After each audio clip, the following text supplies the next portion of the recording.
10424, we got one. Go ahead.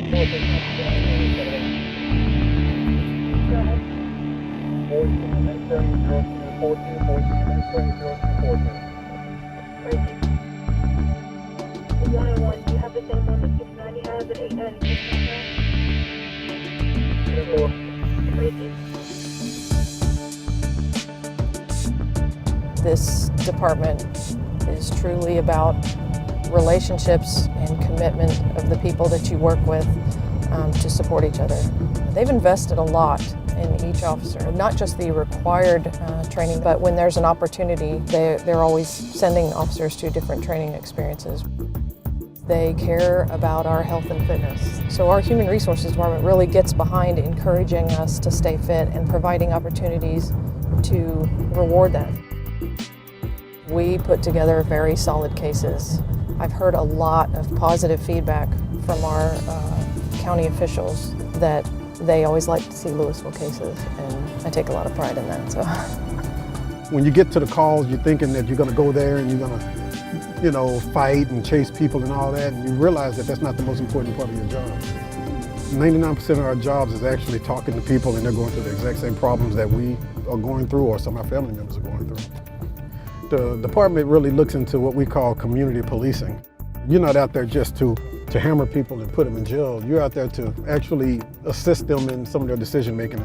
You're training somebody to do a job, you're training them to turn the wrench, pick up the hammer. If you mentor them, you're actually teaching them to lead. You're teaching them to take your place. It's satisfying to me to see people grow and take over the reins. It's kind of hard to let the reins go, but when you mentor them, you can trust them, and that's very, very, very important.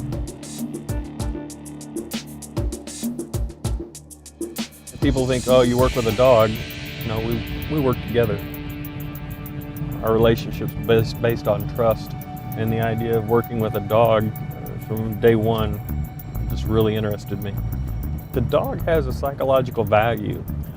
One thing that I cannot put a number on is how many people the dog prevents from fighting our officers. Our first line supervisors are always there with us. I saw a lieutenant who's now an assistant chief and a sergeant who's now a lieutenant jump into a dumpster to look for evidence. I was the new guy right out of training, and I should have been the one in there. I went, I'm supposed to be the one in there. That's not how we work.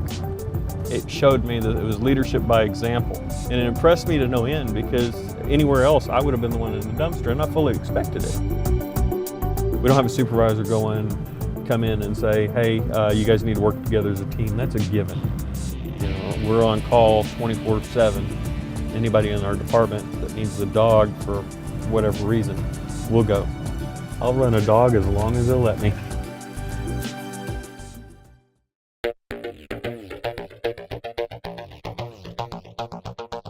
What I do is just like you take your car in every year to have a safety inspection put on it, I'm doing a safety inspection roadside on these trucks. The traffic division, we have very little turnover. We're specialized. I mean, we're crash investigators. One of our officers is an expert in CDR, which is the black box in your vehicle. We've got 3 guys that are experts in photogrammetry for reconstructing accidents. We're pretty tight-knit. We have 3 or 4 get-togethers a year. We all get off work and hang out together. It's a pretty good time. I would like to think that we're different from other cities in the fact that we have great people, good camaraderie. The department buys new equipment, keeps up with technology. When it comes to these safety programs, they're very passionate and supportive of the programs to keep the citizens of Louisville safe. A lot of people they see an officer on a bike and they want to talk to them. They're more approachable. They have little kids, they run across somebody that's nice to them, and that'll remain with them, and hopefully in the future when they get older, maybe they'll become police, or maybe they'll be a supportive citizen. You really want to put somebody in training and invest money and training into that person that you know is going to be able to succeed at this job, because it's not for everybody.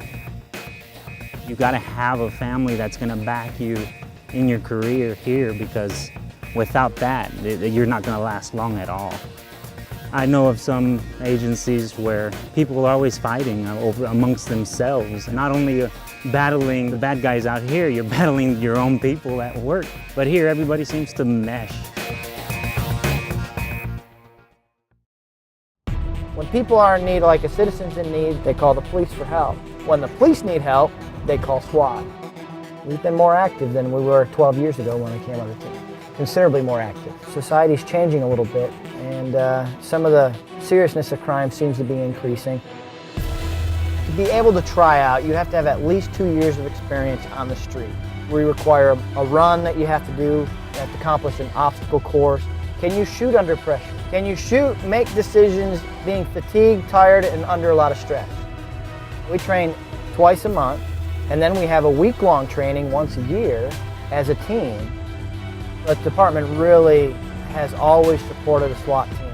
They've allowed us a lot of training time, they've allowed us a lot of equipment, and a lot of our administrators have been SWAT guys, and they understand it. But I think overall, they care about what officers think, they respect their opinions, and I think they listen to what the boots on the ground, what's important to them.